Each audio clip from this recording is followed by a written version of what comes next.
अब वेद भी क्या बताते हैं, वेद क्या बताते हैं? यदि वेद भी यही बताते हैं कि वो परमात्मा ऊपर रहता है, सशरीर आता है, वहां से गति करके आता, अच्छी आत्माओं को मिलता है, तो हम भगवान को पहचान लेंगे।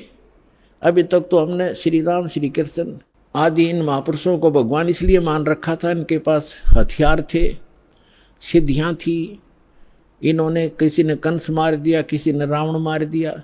हम उस भगवान के पुजारी है जो मारता नहीं, वह सबका रक्षक है, कर्माधार पर छोड़ देता, दोस्त जैसे करेगा वो भर लेगा, लेकिन वो मारता नहीं और मरता भी नहीं किसी से, उसको डर नहीं, हथियार रखता नहीं। इसलिए तो उस परमात्मा के पुजारी हैं जो कभी किसी को मारता नहीं, एक जुलाहा बनकर एक गरीब व्यक्ति की तरफ धारण पोषण, अपना पालन पोषण भी, निर्वाह भी स्वयं करते हैं।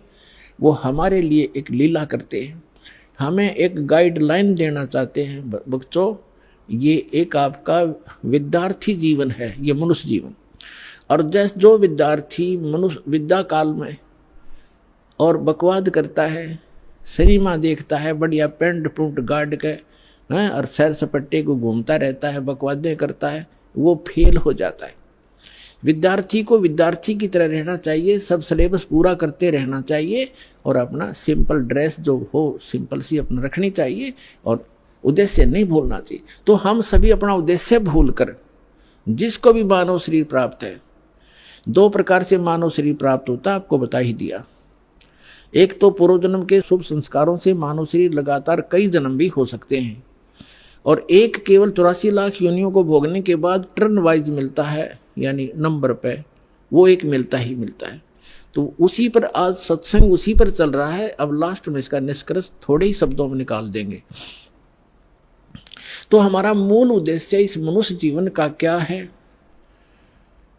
जैसे एक विद्यार्थी का विद्या प्राप्त करके, और जो उस यूनिवर्सिटी में, विद्यालय में जो वो मेहनत कर रहा है, स्टडी कर रहा है, उसका किया हुआ फल उसको फील्ड में मिलेगा। जैसे कोई डॉक्टरी कर रहा था, उसी सुविधा को वहीं खोजता रहा स्टडी काल में, टाइम में, विद्या काल में, तो बच्चा फेल हो जाएगा, उसको कुछ नहीं मिलने का। तो वो जो वहाँ जैसे इंजीनियरिंग कर रहा है बच्चा, तो इंजीनियरिंग जो करके उस अपने फील्ड में जाएगा, वो सुविधाएं वहाँ की किए हुए की वहाँ मिलेगी उसको बाहर जा करके।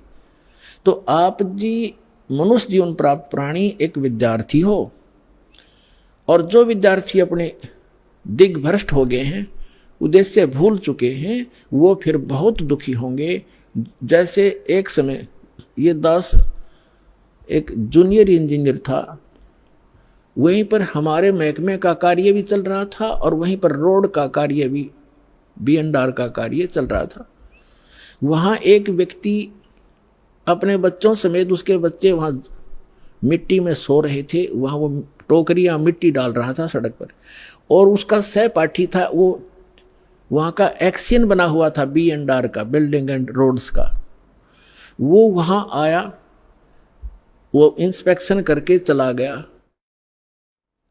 तो उसके जाने के बाद वो व्यक्ति कहता है, मजदूर, वो क्या कहता है कि मेरे कर्म फूट गए, मेरे भाग फूट गए, मेरा ये सहपाठी था, मेरा क्लास फेलो था, ये इसका ये नाम है, ये उस गांव का है, हम एक स्कूल में पढ़ा करते थे उस दूसरे गांव में, और ये पट गया, देखो ठाठ कर रहा है, गाड़ी में चलता है, इसके बच्चे पंखों के नीचे सोते हैं और मेरे बच्चे मिट्टी में पड़े हैं, मेरे भाग फूट गए, मैं भी पढ़ लेता, शिक्षा ग्रहण कर लेता, तो मैं भी ऐसे मौज करता।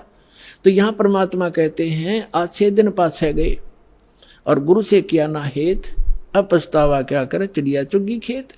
तो आज आप उस अतिथि में हैं जो भक्ति नहीं करते, और करते हैं तो शास्त्र विरुद्ध करते हैं, और इस मनुष्य जीवन पा करके जो साधना सत नहीं करते, वो बाद में ऐसे पछताएंगे जैसे वो मजदूर पछता रहा था।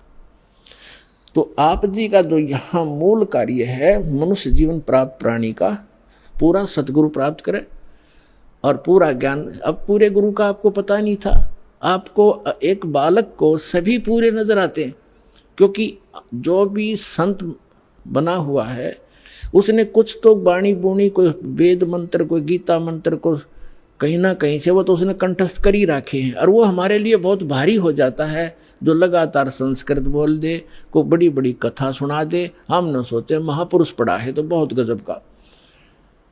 तो हमें ज्ञान नहीं था। तब हमें ज्ञान होगा, हमारे पास एक ISI मार्क का एक पैमाना होगा, फुट रूल होगा, हम तुरंत नाप लेंगे इसका साइज क्या है, हम उसको रिजेक्ट कर देंगे। अगर हमारे वेदों से नहीं मिलता उसका ज्ञान तो रिजेक्टेड है।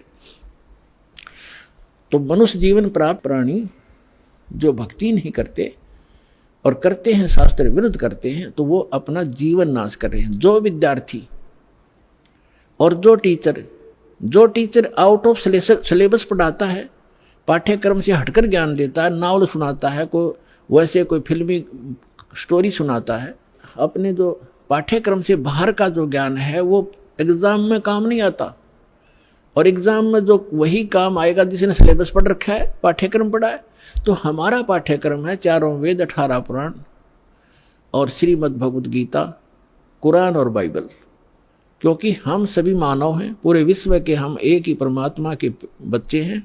जीव हमारी जाति है, मानव धर्म हमारा, हिंदू मुस्लिम सिख ईसाई कोई धर्म नहीं है न्यारा। हम केवल भगवान के लिए बंटते चले गए और भटकते चले गए। अब उसी परमात्मा ने आके हमें फिर इकट्ठा करने की चेष्टा की है। उस समय हम समझ नहीं सके क्योंकि हम अशिक्षित थे। अब हम शिक्षित हैं, सदग्रंथ हमारे पास हैं और तत्व ज्ञान दास को परमात्मा ने दे रखा है। ये आपके रूबरू